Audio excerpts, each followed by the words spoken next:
नमस्कार। ये कहानी मेरे बचपन की है। हम 4 भाई बहन माता पिता सब एक साथ रहा करते थे।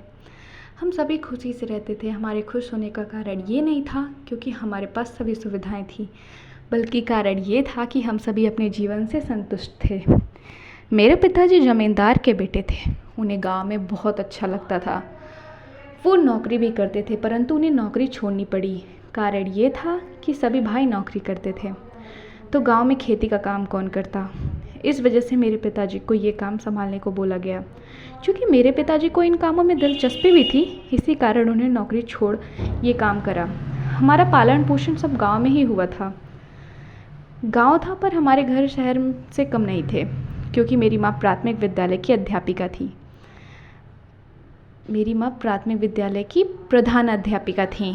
इस वजह से हम सबको पढ़ने की सुविधाएं और अन्य सुविधाएं भी थीं।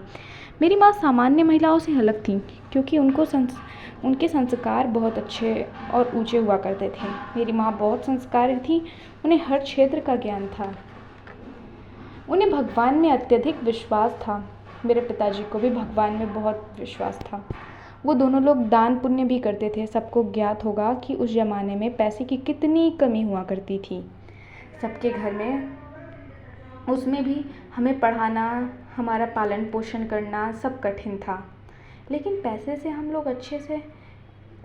ही पैसे में हम लोग अच्छे से रहा करते थे। हम सभी बहुत खुश रहते थे, इसलिए क्योंकि हम सभी एक दूसरे से बहुत संतुष्ट रहते थे। हम 3 बहन 1 भाई थे। मेरा भाई सबसे छोटा था। वो बहुत पूजा पाठ करने के बाद हुआ था। मेरे माता पिता ने उसके लिए बहुत तप किया था। इतनी पूजा पाठ के बाद मेरा भाई हुआ था, इसलिए सब उसका बहुत सम्मान और उसकी इज्जत करते थे।